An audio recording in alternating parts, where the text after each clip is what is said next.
സഹൃദയരെ, പൊന്നാനിയിലെ മതവിദ്യാഭ്യാസം പൂർത്തിയാക്കിയ കുഞ്ഞായിൻ പിന്നീട് സ്വദേശമായ തലശ്ശേരിയിലേക്ക് മടങ്ങുകയും അവിടെ സ്ഥിരതാമസമാക്കിക്കൊണ്ട് നാടിന്റെ നാനാഭാഗങ്ങളിൽ ചുറ്റി സഞ്ചരിച്ച് ജനങ്ങളുടെ ദീനിയായ ബോധത്തെ തട്ടി ഉണർത്തിക്കൊണ്ട് മതപ്രസംഗങ്ങൾ നടത്തുക പതിവായി. അക്കാലത്താണ് കോട്ടയം കോവിലകത്തെ കാര്യസ്ഥനായിരുന്ന രാരുമായി പരിചയപ്പെടുന്നത്. കോട്ടയം കോവിലകത്തെ തമ്പുരാൻ ഏൽപ്പിക്കുന്ന വിഷമകരമായ പ്രശ്നങ്ങൾക്ക് രാര് കുഞ്ഞായിന്റെ നിർദ്ദേശമാണ് സ്വീകരിച്ചിരുന്നത്. കുഞ്ഞായിന്റെ ബുദ്ധി സാമർത്ഥ്യത്തെയും കഴിവുകളെയും കുറിച്ച് രാരിലൂടെ കേട്ടറിഞ്ഞ തമ്പുരാൻ ഒരിക്കൽ കുഞ്ഞായിയെ കൊട്ടാരത്തിലേക്ക് വിളിപ്പിച്ചു. നമ്മുടെ കഥാനായകൻ കോട്ടയം കോവിലകത്തേക്ക് നടന്നെടുക്കുകയാണ്. മിന്നിത്തിളങ്ങുന്ന പട്ടുവസ്ത്രവും തലപ്പാവും ധരിച്ച് തമ്പുരാൻ മയൂര സിംഹാസനത്തിൽ ആസനസ്ഥനായിരിക്കുന്നു. മുൻപിൽ കുത്തുവിളക്ക് പിടിച്ചു നിൽക്കുന്ന പരിചാരകന്മാർ, രാരും മറ്റു പരിവാരങ്ങളും തൊട്ടു തന്നെ നിൽപ്പുണ്ട്. തിരുമനസിന്റെ മുൻപിൽ പീഠത്തിൽ ഒരു വലിയ സമ്മാനപ്പെട്ടിയിരിക്കുന്നു. സാമൂതിരി കോവിലകത്ത് നിന്നും കോട്ടയം തമ്പുരാൻ സമ്മാനിച്ച പെട്ടിയാണ്. കുഞ്ഞായിൻ തിരുമനസിന്റെ മുൻപിൽ വന്നു നിന്ന് മുഖം കാണിച്ചു. രാര് കുഞ്ഞായിയെ തമ്പുരാന് പരിചയപ്പെടുത്തി. തമ്പുരാൻ കുഞ്ഞായിയെ നോക്കി പറഞ്ഞു, നാം താങ്കളെക്കുറിച്ച് കേട്ടിട്ടുണ്ട്. ബഹുസമർത്ഥനാണെന്ന് പറഞ്ഞിട്ടുണ്ട്. താങ്കൾ ഇപ്പോൾ നമ്മുടെ അതിഥി മാത്രമല്ല, ന്യായമായ വിധി കൊണ്ട് നമ്മുടെ മാനം രക്ഷിക്കേണ്ട ഒരു വിദ്വാനും കൂടിയാണ്. കുഞ്ഞായിൻ പറഞ്ഞു, എന്താ നാം ചെയ്യേണ്ടത്? തിരുമനസ്സുകൊണ്ട് ഉണർത്തിയാലും? തമ്പുരാൻ പറഞ്ഞു, നമ്മുടെ മുൻപിലിരിക്കുന്ന ഈ പെട്ടി സാമൂതിരി കോവിലകത്ത് നിന്നും നമുക്ക് സമ്മാനിച്ചതാണ്. പക്ഷേ നമ്മോട് കുടിപ്പകയുണ്ടായിരുന്ന കുന്നലകോൻ മാനവിക്രമൻ നമ്മെ ചതിക്കുകയാണോ? നാം സംശയിക്കുന്നു. കുഞ്ഞായിൻ, നീ നമ്മുടെ മാനം രക്ഷിക്കണം. ഈ കോട്ടയുടെ മുകളിൽ നമ്മുടെ കൊടി പാറിപ്പറക്കണം. കുഞ്ഞായിൻ ഒരു നിമിഷം ചിന്തിച്ചു. എന്നിട്ട് പറഞ്ഞു, അടിയനേറ്റു. കുഞ്ഞായിൻ ആ പെട്ടിയിലേക്ക് ഒന്ന് സൂക്ഷിച്ചു നോക്കി. വിചിത്രമായ ഒരു സമ്മാനപ്പെട്ടി. പെട്ടിയെക്കുറിച്ച് വർണ്ണിക്കുകയാണെങ്കിൽ,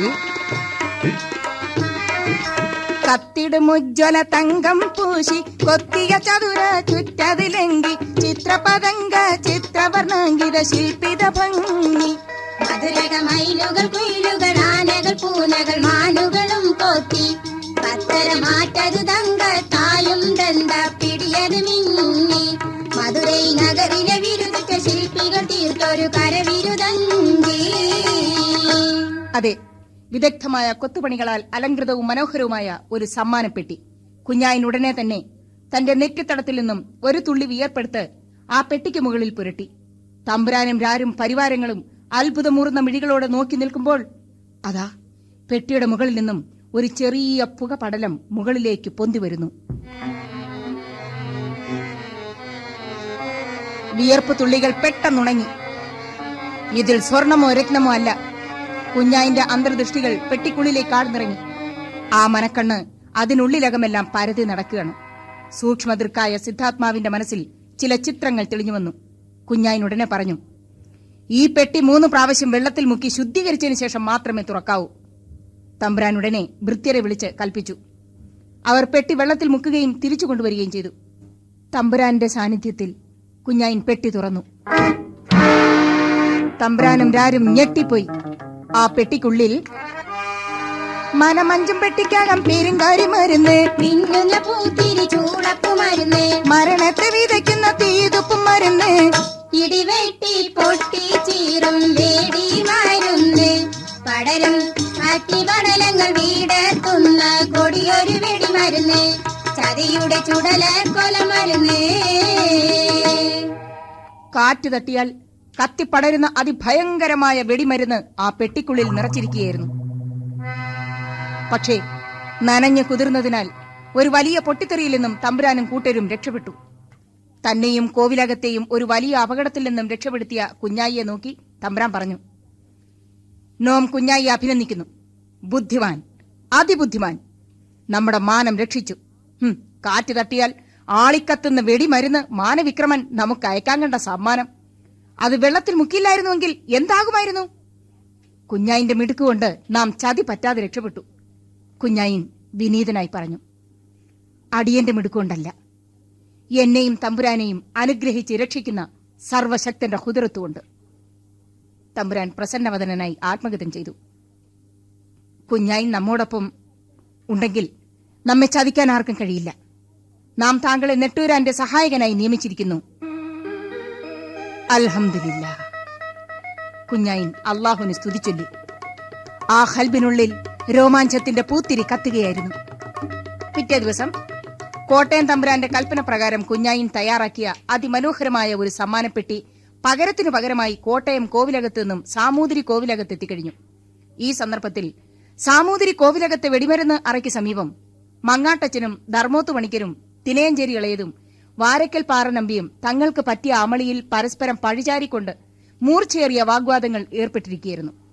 സാമൂതിരി തീ പറക്കുന്ന കണ്ണുകളുമായി അങ്ങോട്ട് കടന്നു ചെന്നു. സാമൂതിരി അവരെ നോക്കി അലറി, നിർത്തൂ! ഉടനെ എല്ലാവരും നിശബ്ദരായി. വാഗ്വാദങ്ങൾ നടത്താനുള്ള സന്ദർഭമല്ലിത്. നാം ഒരു വലിയ പരീക്ഷണഘട്ടത്തിൽ അകപ്പെട്ടിരിക്കുന്നു. മങ്ങാടൻ നാം അയച്ച സമ്മാനപ്പെട്ടിക്ക് പകരം ഒരു വിചിത്രമായ സമ്മാനപ്പെട്ടി കോട്ടയം കോവിലകത്ത് നിന്നും നമുക്ക് അയച്ചിരിക്കുന്നു. ഇതിൽ എന്തോ ചതിയുണ്ട്. മങ്ങാട്ടച്ചൻ ഉടനെ പറഞ്ഞു, തമ്പുരാൻ, അടിയനൊരു ബുദ്ധി തോന്നുന്നു. ഉടനെ വെള്ളത്തിൽ മുക്കുക. നാം അയച്ചതിനു പകരം കൂടുതൽ ശക്തിയേറിയ വെടിമരുന്നുകളായിരിക്കും അതിനകത്ത്. മങ്ങാട്ടച്ചൻ പറഞ്ഞതിൽ കഴമ്പുണ്ടെന്ന് സാമൂതിരിക്കൊരു തോന്നൽ. ഉടനെ പെട്ടി വെള്ളത്തിൽ മുക്കാൻ കൽപ്പിച്ചു. അല്പസമയത്തിനു ശേഷം വെള്ളത്തിൽ മുക്കിയ പെട്ടി തിരിച്ചു കൊണ്ടുവന്നു.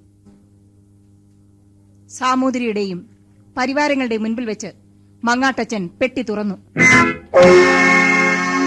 പെട്ടെന്ന് പെട്ടിക്കകത്ത് നിന്നും കൊടുങ്കാറ്റിൽ ഹൂങ്കാര ധ്വനി പോലെ ഒരു കൂട്ടം കടന്നലി മൂരണ്ടീത ചീരി. ഉടൻ കണ്ടവരൊക്കെ കുത്തി മങ്ങാട്ടച്ചനെയും കുത്തി കടച്ചലിൽ തല കുത്തി ചാടി. കുത്തേക്ക് വീരണ്ടവർ പല വഴിക്കോടുന്നു. കുത്തുവൻ കടന്നലി കുതിച്ചിത പായുന്നു.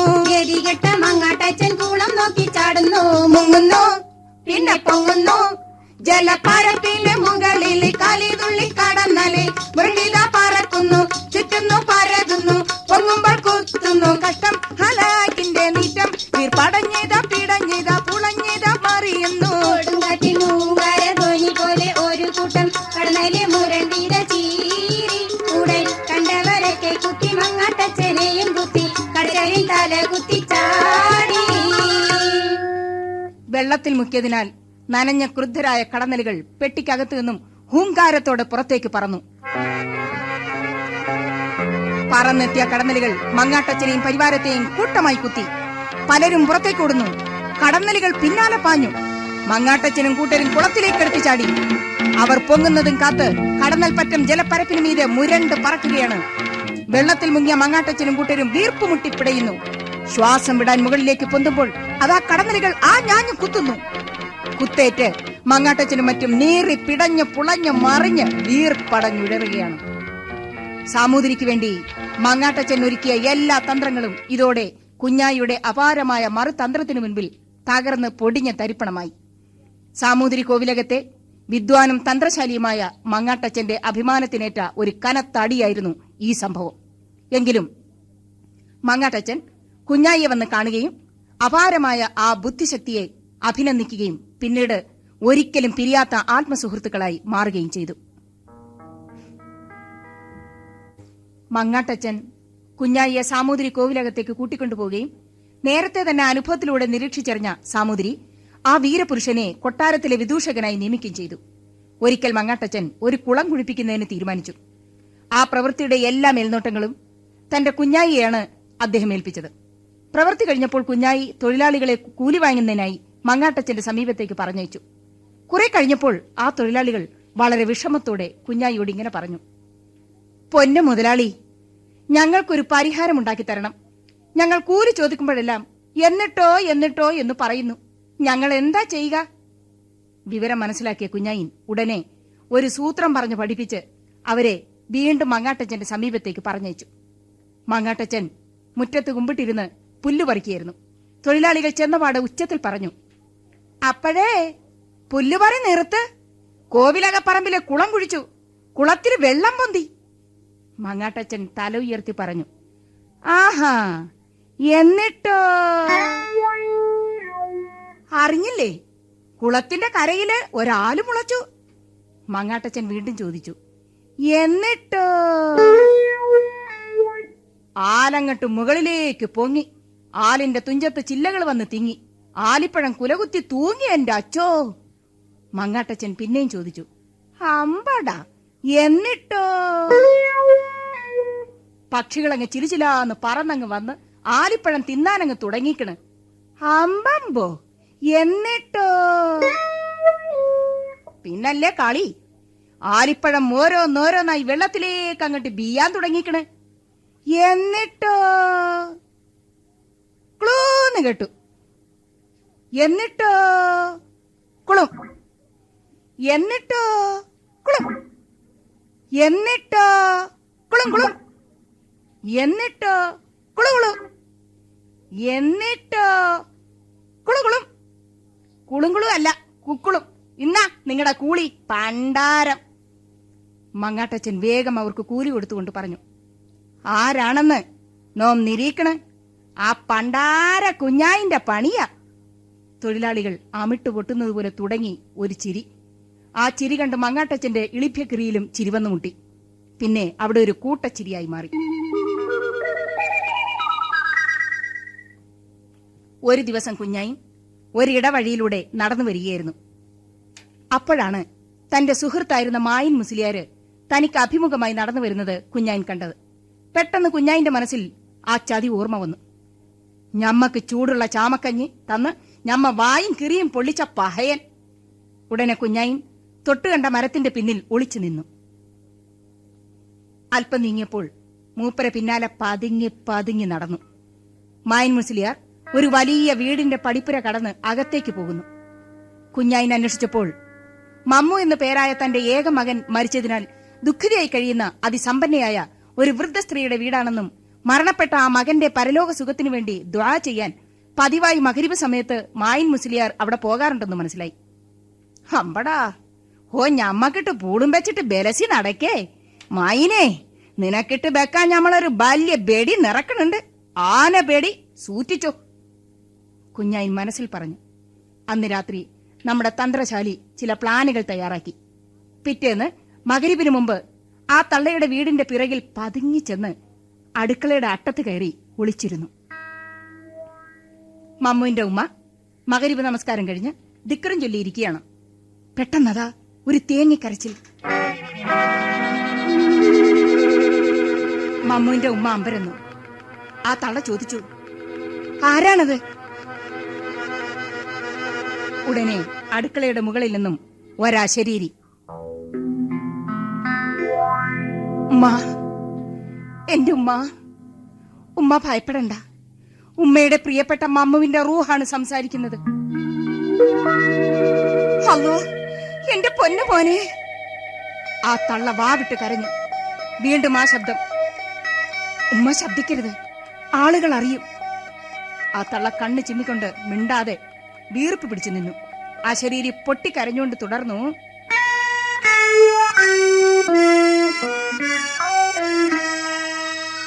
ആലം മറേവഹിൽ റൂഹുകളെ കൂട്ടത്തിൽ ആശ്വാസമില്ലാതെ കേഴുന്നൊരു റൂഹ് ഞാൻ.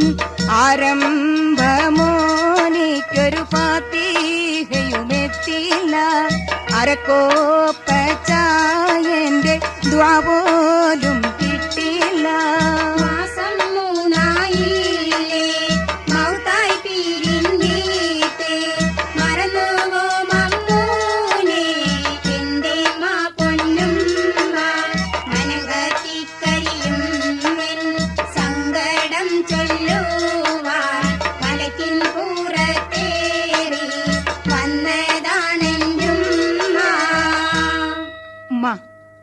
ഉമ്മാക്ക് ഞമ്മളോട് കടുകോളം സ്നേഹം ഇല്ലാതെ പോയല്ലോ. ഞമ്മ മൗത്തായിട്ട് 3 മാസം കഴിഞ്ഞില്ലേ? എനിക്ക് വേണ്ടി ഒരു കോപ്പ ചായയോ ഒരു ഫാത്തിഹ പോലുമോ എത്തിച്ചില്ലല്ലോ. ഞമ്മക്ക് സങ്കടം സഹിക്ക വയ്യാണ്ട് ഞമ്മൾ ആഖിറത്തിൽ നിന്ന് മലക്കിന്റെ പുറത്തു കയറി വന്നതാണുമ്മ. അശരീരി വീണ്ടും തേങ്ങിക്കരഞ്ഞു. ഉമ്മ ഇത് കേട്ട് വിഷമത്തോട് പറയുന്നു,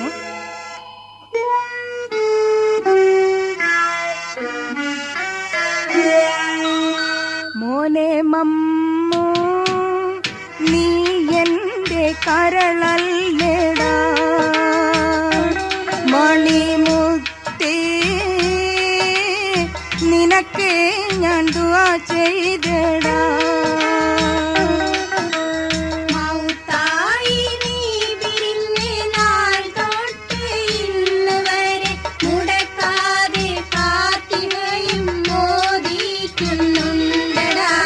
മോനെ മമ്മൂ നീ എന്റെ കരളല്ലടാ, മണിമുത്തേ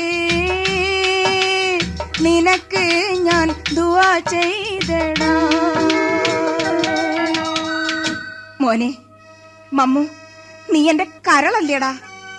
നീ മൗത്തായ അന്ന് തൊട്ട് ഇന്നലെ വരെ ഈ ഉമ്മ നിനക്കിഷ്ടപ്പെട്ട എല്ലാ ഒജീനങ്ങളും മുടങ്ങാതെ ദുആ ഇരപ്പിച്ചിട്ടുണ്ട്. നീ അടുപ്പത്തൊന്ന് നോക്കിയേ, എന്തോരം ഒജീനങ്ങളാണ് നമ്മൾ ദുആ ഇരപ്പിക്കാനായി ഒരുക്കി വെച്ചിരിക്കുന്നത്. ഉമ്മ പറഞ്ഞത് നേരാണെന്ന് നമ്മൾ വിശ്വസിക്കണം. പക്ഷേ ഇന്ന് വരെ ഒരു തുണ്ടം അപ്പമോ ഒരു കഷണം ഇറച്ചിയോ ഒരിറ്റ് ചായയോ ഒരു നുറുങ്ങ് ഫാത്തിഹയോ ഞമ്മക്ക് എത്തിക്കിട്ടില്ല ഉമ്മ. വിവരമില്ലാത്തവരെ കൊണ്ട് ദുആ ഇരപ്പിച്ചാൽ അങ്ങ് എത്തുകയില്ല. ഉമ്മ ഏത് മുസ്ലിയാരെ കൊണ്ടാ ദുആ ഇരപ്പിച്ചത്? മോനെ നമ്മളെ മായിൻ മുസ്ലിയാരെ കൊണ്ട്. അയാൾ വലിയൊരു ആലിമല്ലേ മോനെ. അശരീരി പൊട്ടിച്ചിരിച്ചു. എന്താ മോനെ ചിരിക്കുന്നത്? അശരീരി പറയുന്നു, മുസൽമാന്റെ നാമം കണ്ടാൽ മൂമിന്റെ വേഷം കട്ടിച്ചകമൊന്ന് തുറന്നാണോ, ഒടുക്കത്തെ കുടുക്കുമായി കൊടിയ പഹയൻ അവൻ ഇബ്ലീസ് ചിരിച്ചും കൊണ്ടിരിക്കുന്നുണ്ട്.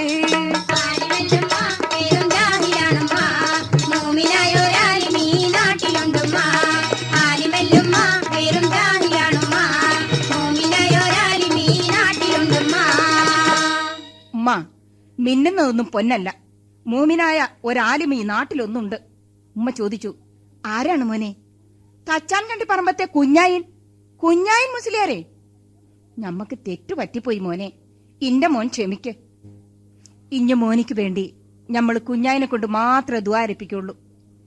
പിന്നീട് ആ തള്ള മായിൻ മുസ്ലിയാർ വന്നപ്പോൾ ആട്ടി പറഞ്ഞയക്കുകയും മകന്റെ നിർദ്ദേശമനുസരിച്ച് നമ്മുടെ കുഞ്ഞായിയെ വിളിച്ചു വരുത്തുകയും ദുആയ്ക്കുള്ള ജോലി ഏൽപ്പിക്കുകയും ചെയ്തു.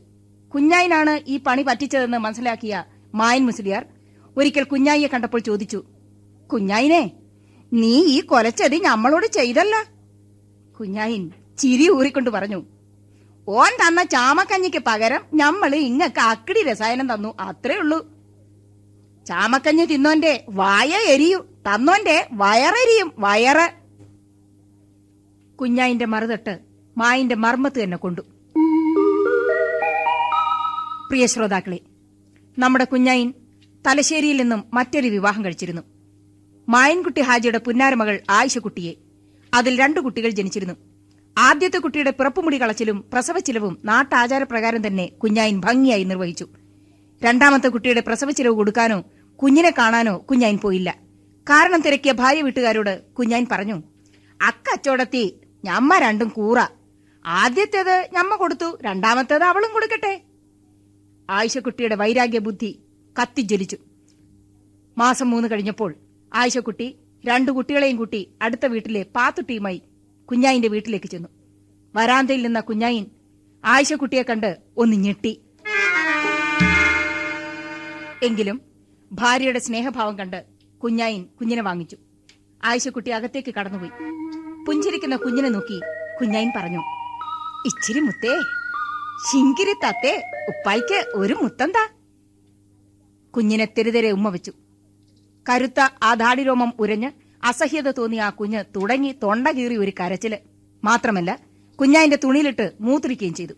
വിഷമിച്ച കുഞ്ഞായിൻ ഭാര്യയെ വിളിച്ചു, ആയിഷക്കുട്ടി ഒന്ന് ഇറങ്ങി വന്നേ, ദാ കുഞ്ഞ് തുണിയിലിട്ട് പാത്തി. ആയിഷക്കുട്ടി ഇറങ്ങി വന്നു. കുഞ്ഞായിൻ കുഞ്ഞിനെ എടുക്കാൻ പറഞ്ഞു. ആയിഷക്കുട്ടി ചോദിച്ചു, ഇക്കച്ചോടത്തി ഞമ്മള് രണ്ടും കൂറല്ലേ? മൂത്തതിനെ ഇതാ ഞമ്മളെടുത്തു, ഇളയതിനെ ഇങ്ങളും കുറച്ചെടുക്ക്. ഉടനെ ആയിഷക്കുട്ടി മൂത്ത കുട്ടിയെ റാഞ്ചിയെടുത്ത് പാത്തുട്ടിയുമായി വലിഞ്ഞു നടന്നു. കുഞ്ഞായിൻ കുഞ്ഞുമായി പിറകെ പാഞ്ഞു. കുലുക്കി പറിച്ച് പറക്കല്ലേടി ആയിഷക്കുട്ടി കരളെ, കുറിഞ്ഞി മുല്ല തുണിയിൽ പാത്തി വെടക്കാക്കി എന്റെ കുളിര്. നടക്ക് നിന്റെ പിടിവാശിയൊന്ന് പിടിക്ക് തങ്ക കൂടത്തെ, ഉടക്ക് വേണ്ട നമുക്ക് തമ്മിൽ അടങ്ങിടുകരം തുടിപ്പേ.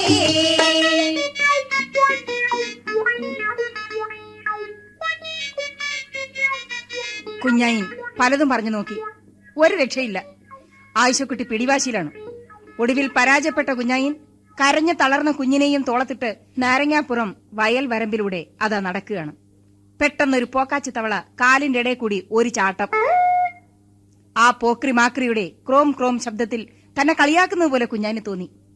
ഈ വലിയ സുൽത്താനല്ലേ, ഇപ്പൊ എന്തിയേ, ഒരു പെണ്ണിന്റെ മുമ്പിൽ സുക്കൂത്തായില്ലേ? കുഞ്ഞായിന്റെ ഉള്ളിൽ ചിരിപൊട്ടി. അങ്ങനെ ജീവിതത്തിൽ ഒരിക്കലും പരാജയപ്പെടാത്ത നമ്മുടെ രസികൻ ഒരു പെണ്ണിന്റെ മുൻപിൽ തോറ്റു. എങ്കിലും അവരുടെ ജീവിതം സന്തുഷ്ടി നിറഞ്ഞതായിരുന്നു. അക്കാലത്ത് കുഞ്ഞായിൻ ഇടയ്ക്കിടെ മഖദൂമിനെയും കുടുംബങ്ങളെയും കാണാൻ പൊന്നാനിയിൽ പോകാറുണ്ടായിരുന്നു. ഒരിക്കൽ പൊന്നാനിയിൽ പോയപ്പോൾ താൻ പഠിച്ചുകൊണ്ടിരുന്ന കാലത്ത് ദിവസവും അത്താഴം ഒരുക്കി കൊടുത്തുകൊണ്ടിരുന്ന തിത്തി ഉമ്മയുടെ വീട്ടിലും പോയി. അവരുടെ ഭർത്താവ് കാതറുകുട്ടി കപ്പലോട്ടത്തിലായിരുന്നു. ധാരാളം കൃഷിഭൂമിയും ഫലവൃക്ഷങ്ങളും കന്നുകാലികളും സമ്പത്തായുള്ള തിത്തി ഉമ്മയ്ക്ക് ഉറ്റവരാരും ഇല്ലായിരുന്നു. 2 കുഞ്ഞുങ്ങളുമായി ഇതെല്ലാം നോക്കി നടത്താൻ അവർ വളരെ പ്രയാസപ്പെട്ടു. പൂമുഖത്ത് വെച്ച് തന്നെ കുഞ്ഞായിൻ തിത്തിയുമ്മയെ കണ്ടു. പൂക്കുല പോലെ ഐശ്വര്യം മുറ്റിയിരുന്ന തിത്തിയുമ്മ ആകെ പേക്കോലം കുത്തി നരച്ചിരിക്കുന്നു. കുഞ്ഞായിയെ കണ്ട തിത്തിയുമ്മയുടെ നെഞ്ചു പൊട്ടി, കണ്ണിൽ വെള്ളം നിറഞ്ഞു. വിഷാദം നിറഞ്ഞ ആ കഥ കേട്ട് കുഞ്ഞായിൻ നെടുവീർപ്പിട്ടു. പുറപ്പെടാൻ നേരത്ത് തിത്തിയുമ്മ കുഞ്ഞായിയോട് പറഞ്ഞു, ഞമ്മളെ ആള് വരാനെ കൊണ്ട് മൊയ്ലിയാരി ഞമ്മക്കൊരു നല്ല ദിക്റ് പറഞ്ഞു തരണം.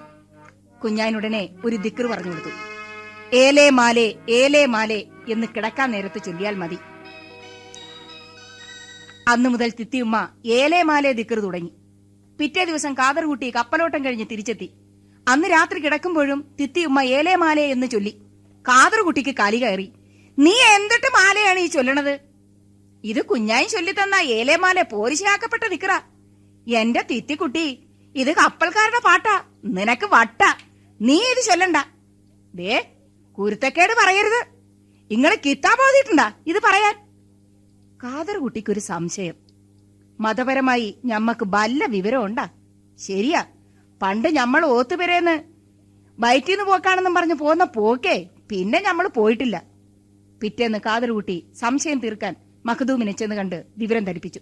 മഖദൂം പമ്പിംഗ് മോട്ടോർ പോലെ കുലുകുലൂന്ന് കുലുങ്ങി ചിരിച്ചുകൊണ്ട് പറഞ്ഞു, കുഞ്ഞായി, നിന്റെ വീടരെ കൊണ്ട് കളിപ്പിച്ചതാ. നീ ഇനി ഇങ്ങനെ നാടോടി നടക്കാണ്ട് പുരക്കാരിയെ നോക്കി ഇവിടെ കുത്തിയിരി.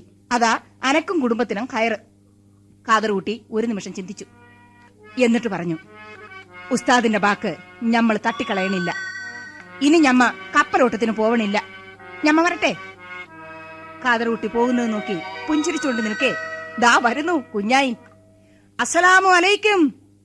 വഅലൈക്കും അസ്സലാം വറഹ്മത്തുള്ളാഹി വബറകാതുഹു. സലാം അടക്കിക്കൊണ്ട് മഖദൂം കുഞ്ഞായിയോട് പറഞ്ഞു, നീ മനുഷ്യനെ കപ്പലാക്കുകയാണോ? ഏതായാലും കുഞ്ഞായി, നിന്റെ സൂത്രം പാലിച്ചിട്ടുണ്ട്. കാതറുകുട്ടി ഇനി കപ്പലോട്ടത്തിന് പോകില്ല. കുഞ്ഞായി മഖദൂമിനോട് യാത്ര പറഞ്ഞിറങ്ങി. നീ മനുഷ്യനെ കപ്പലാക്കുകയാണോ? മഖദൂമിന്റെ പൂമുഖപ്പടിപ്പുര ഇറങ്ങുമ്പോൾ ഒരിക്കൽ കൂടി ആ ശബ്ദം ചെവിയിൽ മുഴങ്ങി. അതിന്റെ അലകൾ നാട്ടുവഴിയിലൂടെ വീട്ടിൽ മാറ്റലുകൊണ്ടു. നീ മനുഷ്യനെ കപ്പലാക്കുകയാണോ? ദാർശനികമായ ഏതോ ഒരു സത്യത്തിന്റെ പൊരുൾ തേടുന്ന വാക്ക്. ആ വാക്കുകൾക്ക് ചിറകുമുളച്ചു. അവ ഹൃദയ അന്തരാളങ്ങളിലേക്ക് ഊളിയിട്ടിറങ്ങി. സർഗപ്രതിഭയെ തട്ടിയുണർത്തി. ഒരു പുതിയ ആശയത്തിന്റെ പുത്തൻ പ്രകാശധാര മനസ്സിൽ മിന്നിത്തെളിഞ്ഞു.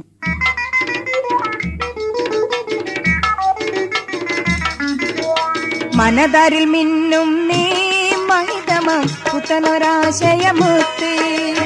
മുന്തിയ പൊരുളാണേ വിടരും സത്യദർശനമിവിടെ. ഈ ലോകം മരുപ്പച്ച കടലാണല്ലോ, ഈ മനുജൻ കടലിലെ കപ്പലാണല്ലോ. ഈ മാനിൻ പായ കെട്ടി തക്കുവയേറ്റാൻ ഇറയവൻ കുതിരത്താലിറങ്ങിയല്ലോ. ഇബ്ലീസും തിരമുറി ചേരാൻ ഇരുലോക സൗഭാഗ്യം നേടാൻ. ഇബ്ലീസിൻ തിരമുറി ചേരാൻ ഇരുലോക സൗഭാഗ്യം നേടാൻ. മനുഷ്യ ശരീരം കപ്പലിന് തുല്യമല്ലേ? ഇഹലോകമാകുന്ന കടലിലൂടെ യാത്ര ചെയ്യുകയല്ലേ? അർദ്ധരാത്രിയായിട്ടും കുഞ്ഞായിന് ഉറക്കം വന്നില്ല. അപ്പുറത്ത് കടൽ ആർത്തിരമ്പുന്നു. പദങ്ങളാകുന്ന തിരമാലകൾ മനസ്സിന്റെ അകത്തളത്തിൽ കുത്തിമറിയുകയാണ്. കുഞ്ഞായിന് എഴുന്നേറ്റിരുന്ന് വിളക്കിന്റെ തിരിനീട്ടി. പിച്ചളപ്പൂട്ടുള്ള പെട്ടിയിൽ നിന്നും എഴുത്തോല എടുത്ത് മുൻപിൽ വെച്ചു. എറയത്ത് തിരികെ വെച്ചിരുന്ന എഴുത്താണി വലിച്ചെടുത്തു. അതാ കടൽക്കരയിൽ ഒരു പായക്കപ്പൽ ചീറിയെടുത്തു. അറബികളുടെ ആരവം. അവർ ദഫുകൾ മുട്ടി താളമേളത്തിൽ ഇറങ്ങുകയാണ്. ഇതാ ഇവിടെ താളാത്മകവും പ്രാസനിബിഡവുമായ പുതിയ ശീലുകൾ എഴുത്തോലകളിലേക്ക് വാർന്നിറങ്ങുന്നു.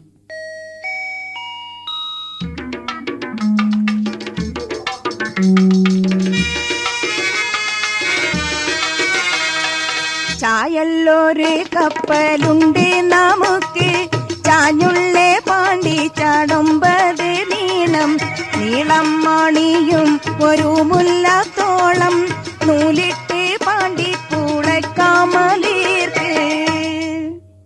കാലം വിസ്മൃതിയിൽ തള്ളാത്ത ആ അനശ്വര കാവ്യം കുഞ്ഞാൻ എഴുതി തീർത്തു. കപ്പപ്പാട്ടെന്ന മഹത്തായ കൃതി മലബാറിലെ മാപ്പിള മക്കളുടെ ഹൃദയത്തെ തട്ടി ഉണർത്തി സൽപാന്താവിലേക്ക് ആനയിച്ചു. ആ കാവ്യ കാഞ്ചന ചിലങ്കയുടെ കിലുക്കം കേട്ട് കേരളീയ മനസ്സുകൾ ഉണർന്നു പാടി. സഹൃദയലോകം കുഞ്ഞായിയെ ഹൃദയ സോപാനത്തിലിരുത്തി ഊഞ്ചലാട്ടി. കുഞ്ഞായിന്റെ പ്രസിദ്ധി നാടെങ്ങും പരന്നു.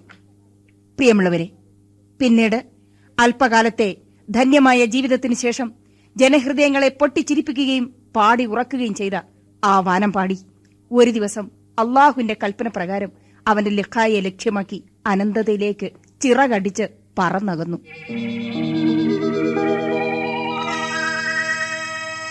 അതെ, നമ്മുടെ കുഞ്ഞായിൻ ഈ ലോകത്തോട് എന്നേക്കുമായി യാത്ര പറഞ്ഞു. തലശ്ശേരിയിലെ പഴയ ജുമാത്ത് പള്ളിയുടെ പരിസരത്തുള്ള ഖബർസ്ഥാനിൽ അന്ത്യവിശ്രമം കൊള്ളുന്ന ആ മഹാത്മാവിന് അള്ളാഹു മഗ്ഫിറത്ത് നൽകട്ടെ. ആമീൻ. പ്രിയമുള്ളവരെ, നമ്മുടെ കഥ ഇവിടെ അവസാനിക്കുന്നു.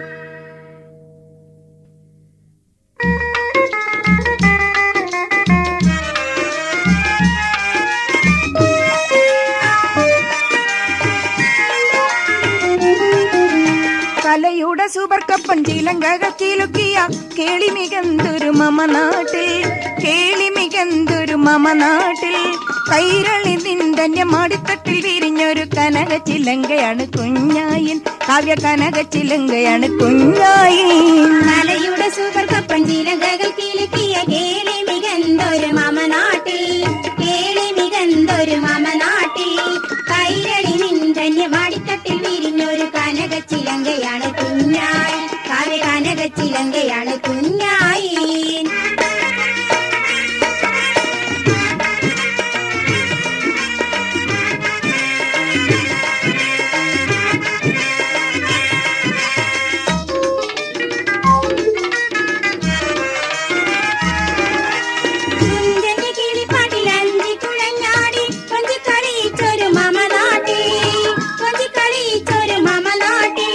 പഞ്ചമരാഗം പാടി നെഞ്ചകം കുളിർപ്പിച്ച പഞ്ചവർണ്ണ കിളി കുഞ്ഞായിൻ, പഞ്ചവർണ്ണ കിളി കുഞ്ഞായിൻ. കലയുടെ സൂപർക്കപ്പൻ ചിലങ്കകൾ കിലുക്കിയ കേളിമികന്തൊരു മമ നാട്ടിൽ, കേളിമികന്തൊരു